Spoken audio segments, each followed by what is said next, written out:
University of Virginia, Virginia Tech, and Radford all bowing out of the NCAA tournament in the first round. But West Virginia, they're giving Valley basketball fans something to cheer about still, with a giant matchup against Villanova in the Sweet 16 tonight.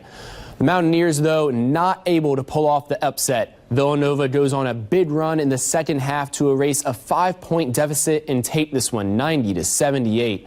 West Virginia goes home as the Wildcats take another step toward the Final Four. And here's an updated look at the East region. Villanova now waits in the Elite Eight for the winner of Texas Tech and Purdue. That game is happening right now. The Wildcats will not have to wait long to find out who they play next. And other tournament action tonight, Kansas takes out Clemson in the Midwest region, and they are waiting to see another ACC team. Duke and Syracuse are playing right now. At last check, the Blue Devils leading the Orange by 3. And the James Madison women's basketball team, not in the big dance, but the women are still playing to keep their season alive, facing off against West Virginia tonight in the Women's National Invitation Tournament.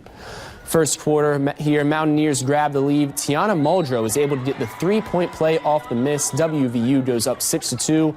JMU fighting back after Kelly Kashuta buries this triple. Duke's lead 17-15. To the second quarter, WVU's offense comes alive. Destiny Harden gives the Mountaineers the lead here, 22-21. And in the second half, JMU hanging in there. They tie it late in the quarter. Kashuta with another basket, 48-all, end of the third. But in the fourth, West Virginia begins to put it away. Muldrow with the lay-in here, and Mountaineers lead. And then Katrina Party able to come up with a big three for West Virginia. Party with 16, and they will go on to win it. The final 67-55. The Duke season comes to a close. I just got done talking to him in there. I'm proud of him. You know, I'm proud of what we did today because, again, you're going on the road, I think, in a place that's really tough to play, and we battled. But for us, you know, in December, we went to Dayton and to St. John's and got our butt whooped and didn't have the same fight we had today.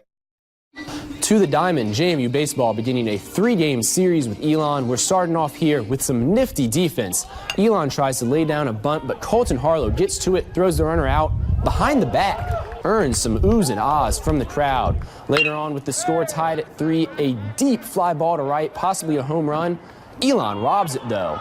But now, in extra innings, Zach Tondi at bat with a chance to win it for the Dukes, but he does not have to. A wild pitch from Elon brings home the game-winning run as the Dukes take the series opener 4-3. And if you're wondering where the highlights from Game 2 of today's scheduled doubleheader are, well, they haven't quite happened yet. The second game has been rescheduled to tomorrow at 4:30. And the Wizards host the Nuggets tonight, honoring former Washington Bullet Phil Chenier. Chenier played shooting guard, just like the current Wizards star Bradley Beal, who shows him a little love after the ceremony. Chenier's stats very similar to Beal's at this point in his career. In the first quarter, Wizards trail by 6. Beal dribbles the ball to the baseline, hits the jumper, falling away. That looks a little familiar. Here is Chenier in Game 4 of the 1975 NBA Finals. He hits a jumper on the baseline, falling away. Beal finished the night with 24 points. And in the fourth quarter, 4 minutes to go, Wizards with a 1-point lead, but Nikola Jokic passes to Jamal Murray, who hits the 3. Nuggets lead by 2, and they will go on to win this one by 8, 108-100. And coming up, a final look at tomorrow's forecast from Chris Holtzman. Off to its best start in 30 years, the James Madison lacrosse team undefeated, sitting at 8-0, heading into today's matchup of top 5 teams. The number 2 ranked Dukes headed to College Park to take on number 3 ranked Maryland Terrapins. Here in the first half, Dukes down 2-1 early, but Elena Romsberg shakes off the defender, finds space to shoot and scores, tying the game at 2. Fast forward to the very end of the first half, and JMU is in trouble, down 9-5. And after a JMU penalty, Maryland has a free shot, but goalkeeper Ellie Harmeyer makes a big save, keeping the Dukes down by only 4 at half.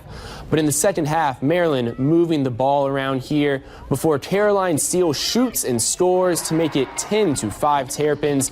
And they would never give up that lead as Maryland wins 15-12. dropping JMU to 8-1 on the season.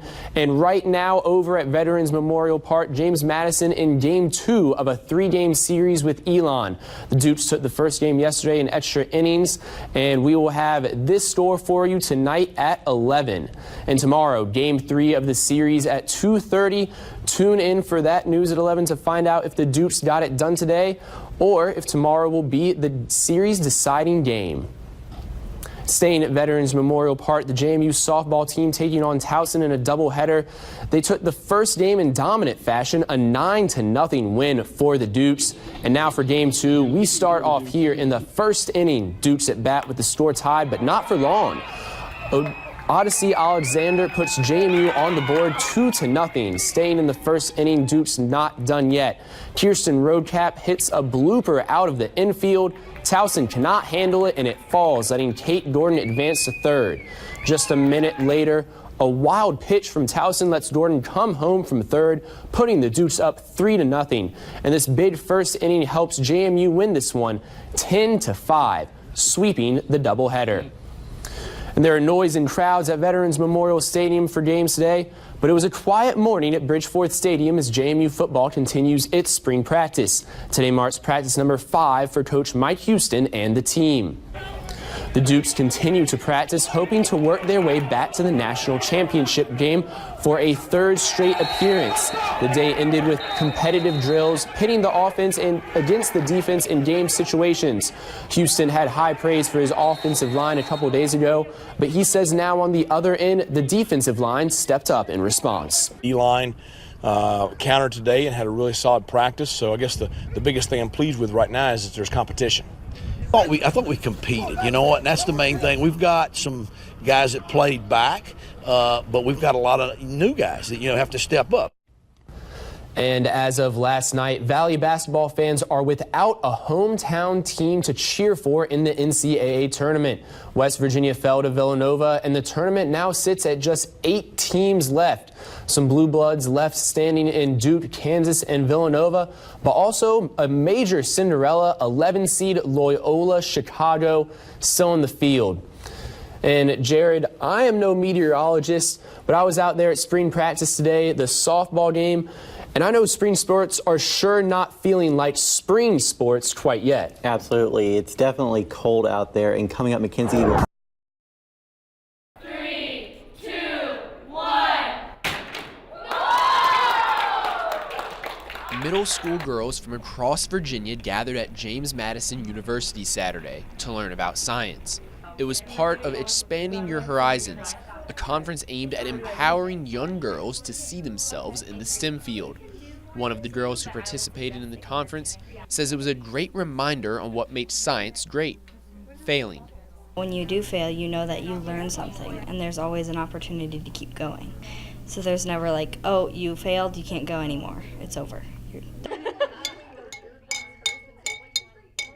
JMU students helped run the labs, instructing younger students in hands-on activities. It was really cool to be talking about a high level, math and physics, and have a girl understand it and be able to communicate is like, oh my gosh, yes, it's making sense. These girls are excited about STEM and excited about engineering and things that go along with it. And for both Annalisa and Carly, the conference had an extra element making it special: an interest in science coming full circle. It's kind of surreal in a way because, like I said, when I was younger, I went to activities like this, and to see girls in that same position that I was years ago is like, wow. In Harrisonburg, Johnny Oliver, WHSV.